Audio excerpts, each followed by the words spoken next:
Whoops. Hey guys, my phone just fell, sorry. Alright, it's Mrs. Heropolis here, trying to fix my phone so it doesn't fall over. Come on, there we go. Okay, hey, I'm in my workout clothes today because after I read, I'm going to do some yoga.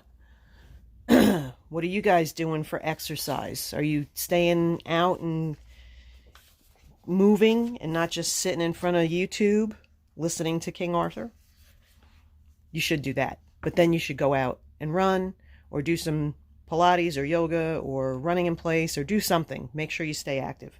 Okay, King Arthur, chapter 14. Let's see what we're going to do. 14, 15, and 16 today. And then I will read the last few chapters. Maybe I'll do that tomorrow. So this way you get it all taken care of, okay? This is the death of Dizdrain. Sir Gawain had seen in his dream 3 white bulls who were the 3 knights who would succeed the quest of the Grail.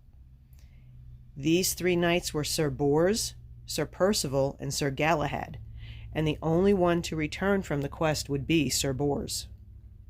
Sir Bors was the nephew of Sir Lancelot, and like him, he also came from France. His full name was Sir Bors de Gaines.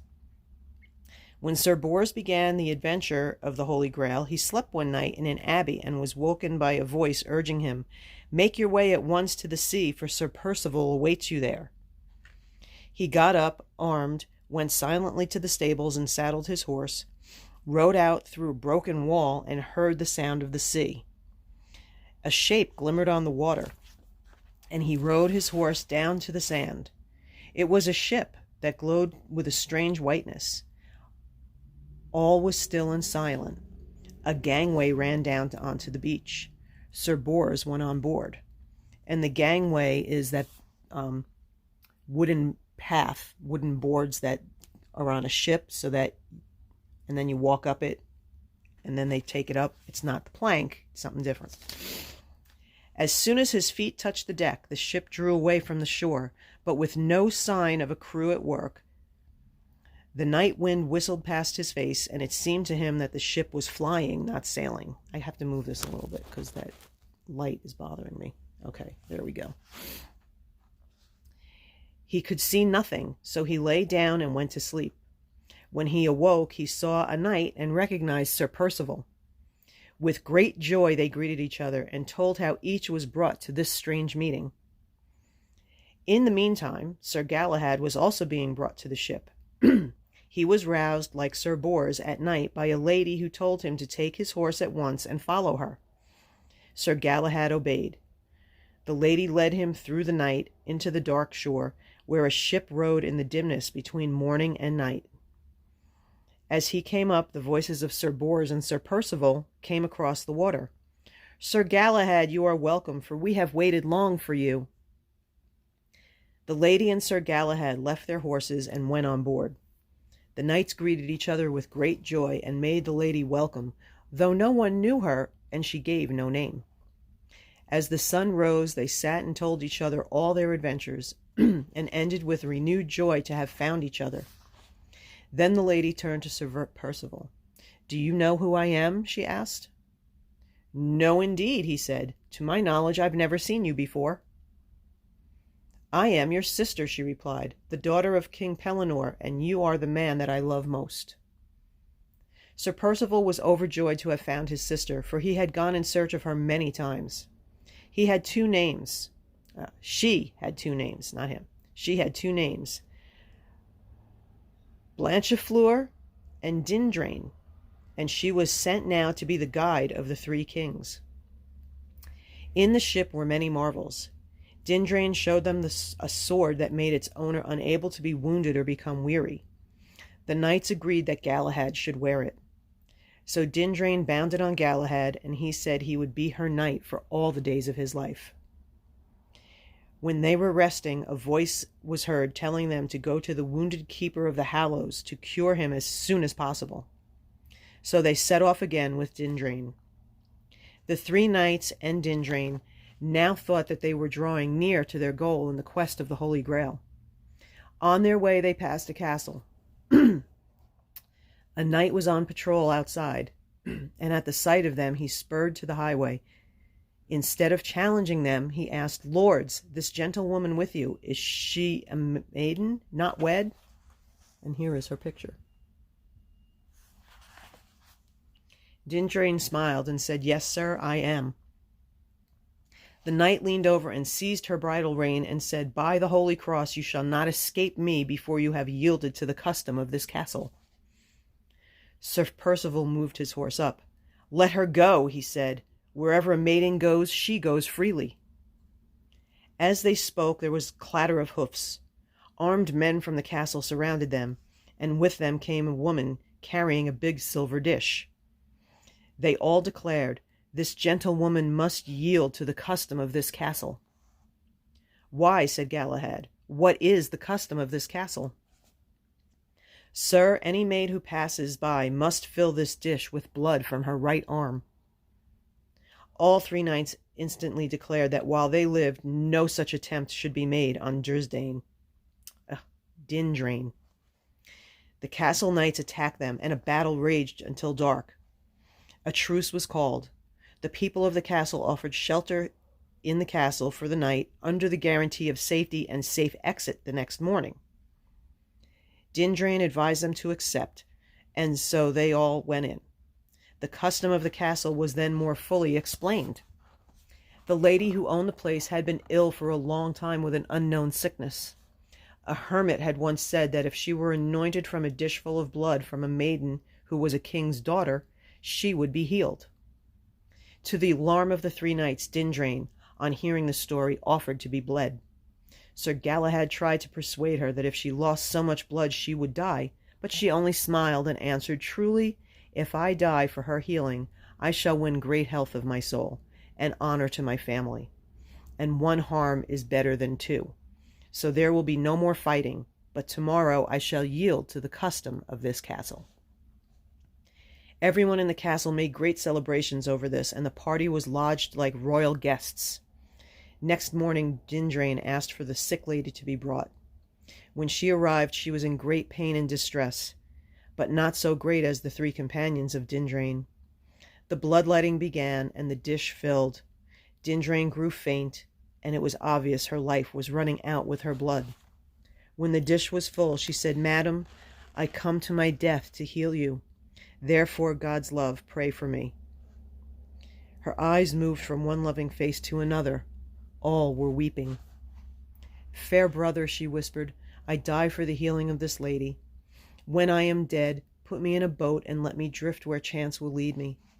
And as soon as you come to the city of Sarras to achieve the Holy Grail, you will find me there too. Bury me there, for Sir Galahad will be buried, and you too." Sir Percival nodded, weeping. They all gazed on each other and held her hands, and so she died. On the same day the sick lady of the castle became well. Then Sir Percival wrote a letter saying that all she had done, and put it in her right hand. Then he laid her in a barge and covered it with black silk. The wind arose and drove the barge from the land, and all the knights watched it until it was out of their sight. Then they returned to the castle, and suddenly there fell a tempest of thunder and lightning and rain, as though all the world had broken. Early the next day the knights separated, and each rode off. They rode off alone.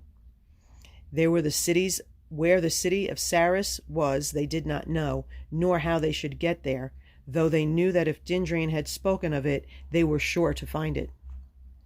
At about the same time Sir Launcelot, also on the quest for the Grail, lay asleep. In a vision he was told to rise and arm and enter the first ship that he found. When he awoke, he saw from about him a marvelous clear light that also entered his mind and made him happy to obey. As he rode by the riverside in the darkness, he came to a little beach, and there was a boat without sail or oar. He went on board, and immediately his entire being was filled with the utmost joy and sweetness. He felt that everything that he had ever wanted. When the morning light came, he found that he was in the barge where Dindrain lay. For a month he lived on the barge, floating without sail or wherever the wind led, watching over the body of Dindrain. One night, as the barge rocked on a little beach, he heard horses' hoofs, and a man came riding down the water's edge. Sir Launcelot sat motionless. The man dismounted, took his saddle and bridle, and leapt onto the boat. In the darkness, Sir Launcelot said, "Sir, you are welcome." He heard the other draw a quick breath, and a voice came urgently, "Sir, what is your name?" "My name is Sir Launcelot du Lac." "Sir, then, you are my father." "Ah, are you Sir Galahad?" Sir Launcelot got up, knowing that his happiness was now perfect. For 6 months they lived alone together in the boat with the body of Dindrain, and the time seemed nothing to them. The boat carried them to strange islands, where they had perilous adventures with beasts and wild men. At other times they drifted and watched the sky, told each other all their thoughts, and there were happiness in each other's company. But Sir Launcelot knew that a mysterious fate was waiting for his son. One morning they came around the bend of a river and saw a knight in all white on horseback, leading a white horse. Sir Launcelot knew that this strange and happy time was over. The knight hailed Sir Galahad. "Sir, you have been long enough with your father. Come out of the boat, take this horse, and go on the quest of the Holy Grail." Sir Galahad came to Sir Launcelot and kissed him lovingly, and said, "Sweet father, I do not know when I shall see you again." Sir Galahad went ashore, mounted the white horse, and rode into the forest, and they were parted forever. Sir Launcelot was driven before the wind for another month, and then one midnight the boat came to rest below a rock. In the moonlight he saw a castle built on the cliffs above, and a postern gate on the rock itself. He made his way through the winding passages and halls to the chief fortress. Every door stood open, leading from silent stair to silent room. At last he came to a door that was shut. He set his hand on it, but could not open it. He put out his huge strength, but the door did not even shake. Sir Launcelot knelt down outside the door, for now he knew that the Holy Grail itself was within, and he had come to the end of his quest. But he did not know whether he would be allowed to see the holy object or not. "Father Christ," he said, "if ever I did anything that pleased thee, Lord, forgive my sins, but show me something of that I seek." With that the door opened, and out came a brilliant clearness that spread through the castle until the place was as bright as if all the torches in the world were lit there. Sir Launcelot rose and would have entered, but a voice forbade him. "Sir Launcelot, enter not." He knelt down at the threshold. There was a silver table in the room, and on it the Holy Grail covered with red silk, rose red, the Grail's own color. About it many angels holding burning candles. Before the Grail stood a man dressed as a priest. Seeing him about to fall, Sir Launcelot stepped into the room. A fiery blast instantly beat him back, and he fell to the ground, blind, deaf, and totally paralyzed. The next morning the inhabitants of the castle found him lying outside the shut door. They looked after him until he recovered consciousness. He asked where he was, and they told him that he was in the castle Carbonek. Slowly he arose and went to greet Pelles, the lord of the castle, and the father of Elaine, the mother of Galahad. Pelles greeted him with joy. He told Sir Launcelot that Elaine was dead, which grieved him. Long they sat, talking over past days and the strange times that had come upon them.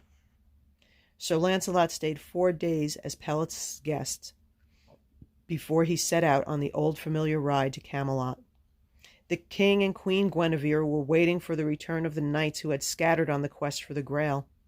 Life had gone drearily for many months in Camelot, and the news was more often of knights killed on the quest than returned in safety. The news of the arrival of Sir Launcelot ran through the palace, and at last the great knight knelt before the king and queen. As Arthur held his friend's hand and looked into his face, he saw that strange experiences had happened to him. That evening the king and queen sat with Sir Launcelot late into the night, listening to what he could tell them of his doings, of Galahad, Sir Percival, and Sir Bors, the barge and the dead maiden, and the unknown worlds where he had been. chapter 15 is the achievement of the Grail.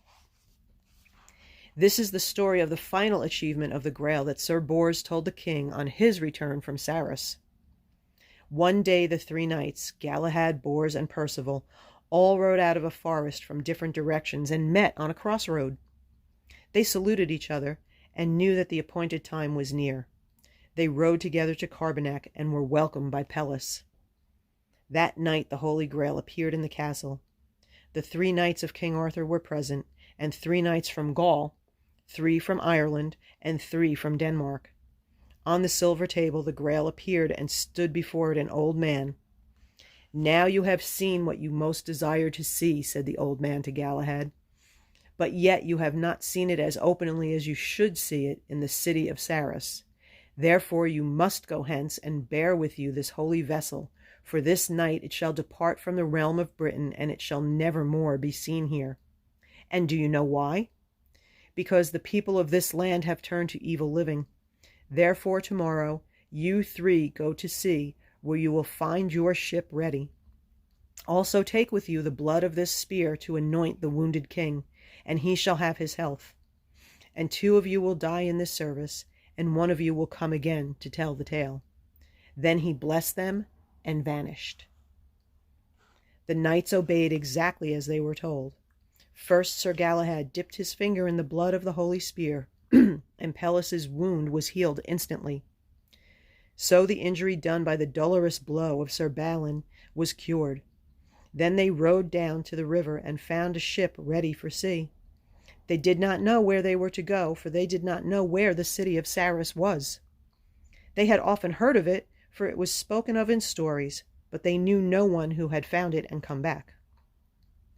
As the ship drew in beside the paved bank on the shore, they saw the barge where Sir Percival had laid the body of his sister Dindrain. "Truly," said Sir Percival, "my sister has kept her word." Then they took the table of silver out of their ship and carried it ashore. When the Grail was safely housed, they went down to the harbour again and brought up the body of Dindrain and buried her as richly as fitting a king's daughter. The lord of the castle soon heard that they had brought the Grail. He was afraid that his power would come to an end, so he seized the 3 knights and imprisoned them in a deep hole. So they lived for a year. Then the lord fell ill and sent for the knights and set them free. He died, and while the city council was dismayed by the problem of who should succeed him, a voice sounded among them, telling them to choose the youngest of the 3 knights, who was Sir Galahad. On the 1st anniversary of the day Sir Galahad became king, the knights, as usual, went early to their prayers. But this time they found the Holy Grail out of the chest, and a man kneeling before it, surrounded by a great fellowship of angels. The man turned to Sir Galahad, who began to tremble. Sir Galahad went to Percival and kissed him. Next he went to Sir Bors and kissed him, and said, "My lord, salute me to Sir Launcelot, my father, and bid him remember me." He knelt down, and suddenly his soul departed, and a crowd of angels carried it up to heaven in the sight of his 2 friends. Then they saw a hand come down from heaven, take the Holy Grail and the spear, and carry them up to heaven. Since then no man can say that he has seen the Holy Grail. When the Hallows were gone, the chance that all men could be both good and happy also ended. Because men had not turned to good living at the appearance of the Hallows, but had tried, like Sir Balin, to use them for personal pride or for safety, the Hallows had produced quarreling and bloodshed instead of peace and love. So they went back into heaven, and the great attempt of King Arthur to make Britain as heavenly as possible, through his knights of the Round Table, began to break down. Then the 2 knights realized that Sir Galahad was dead. They buried him by Dindrain, and immediately afterwards Sir Percival retired into a hermitage outside in the country and became a monk. Sir Bors was constantly with him, but did not become a monk, for he had meant some day to go back to Britain. Sir Percival lived a year and 2 months in the hermitage, and then he died. Sir Bors buried beside him Sir Galahad and Dindrain. Thus Sir Bors was left alone, in a world that knew nothing of him or his friends, of their lives and struggles and adventures. He put on his armor again and went on board a ship. He came to the realm of Britain and rode until he came to Camelot. He had been gone so long that they had given him up for dead. He looked around for the faces he had known since he had come to the court as a young nephew of Sir Launcelot, and he saw that they were all old men. A lifetime had passed, and the end had come. He stood a moment with his hand over his eyes. The king made a sign and dismissed everyone except Launcelot and the secretaries. They wrote down the reports of the knights who came back from the quest of the Grail, to be made into books that were kept in the library at Salisbury. Night fell, and the logs burned low on the hearth, forgotten as the king and queen and Sir Launcelot sat motionless listening. The king drew Saturdays were coming. The king knew that Saturdays were coming for Britain. He was middle-aged, his round table was broken, and the glory of the Grail was gone. You know what? I'm going to stop there because my throat's a little scratchy. And then the next chapters are the end of the round table. And I will finish. Let's see. Can I finish? All right. It might be a little long. Okay, no. It's going to take me 2 more times to finish. So I'll try to record another one this afternoon and then finish up tomorrow. This way they won't all be too long. And this way now you can get up and walk in place or do some jumping jacks or do something to move your body. I'm going to go do some yoga, and until later, I will see you. Mrs. Heropoulos, signing off.